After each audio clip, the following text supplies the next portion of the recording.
Fait une première édition des États généraux. À l'époque, nous étions en pleine période d'acquisition des droits des femmes en France et dans le monde entier. Les principales revendications à l'époque de ces États généraux, c'était que les femmes, vous allez l'entendre parce que ça résonne étrangement de manière toujours égale, que les femmes ne soient plus pénalisées par la maternité ni dans leur salaire ni dans leur vie professionnelle, la notion à travail égal, salaire égal, qu'elle soit l'objet d'une loi assortie de vraies mesures, le droit à l'information et à l'éducation sexuelle, que l'adultère disparaisse comme un délit, et que les deux époux puissent signer la déclaration d'impôt parce que l'homme était le seul habilité à le faire jusqu'à ce moment-là. Ces États généraux de 1970 vont influencer la vie politique en France, et notamment sur les lois pour l'égalité salariale et la loi Veil pour le droit à l'avortement qui aura lieu en 1975. Voilà. En 2002, donc, nous décidons de redonner la parole aux femmes. 40 ans après, comment vivent-elles leurs conditions de femmes et que leur reste-t-il à conquérir? Le lancement des États généraux, c'était avec les femmes du gouvernement, réunies avec notre amie Hélène Darroze dans son restaurant, et nous avons pu évoquer avec elles les difficultés qu'elles ont eues dans leur carrière et auprès de leurs collègues masculins, et de ce que c'était que la difficulté aujourd'hui d'exercer le pouvoir en tant que femme.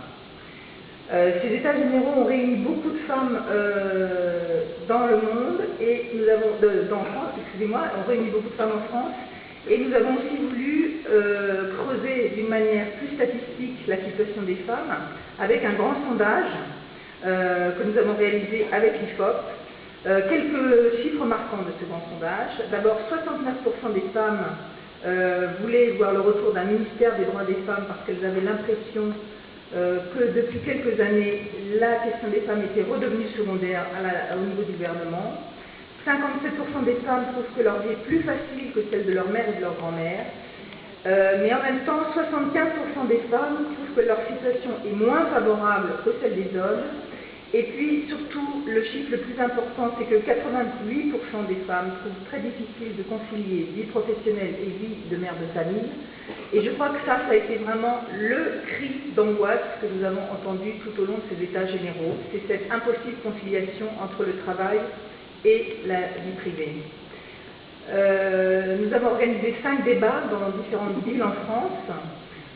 2000 participantes, et à chaque fois nous les avons fait débattre sur 4 thèmes: la carrière, la vie publique, le travail, la politique, la famille, l'amour et le corps. Le corps, c'est-à-dire aussi la perception de l'image de la femme dans la société et des stéréotypes.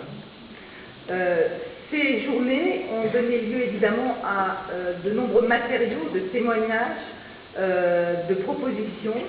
Et tout ça a débouché sur une journée finale de synthèse à Sciences Po, où nous avons convié toutes les femmes que nous avons rencontrées lors de ces journées dans toute la France, et qui s'est ouverte, comme vous l'avez vu dans le film, par le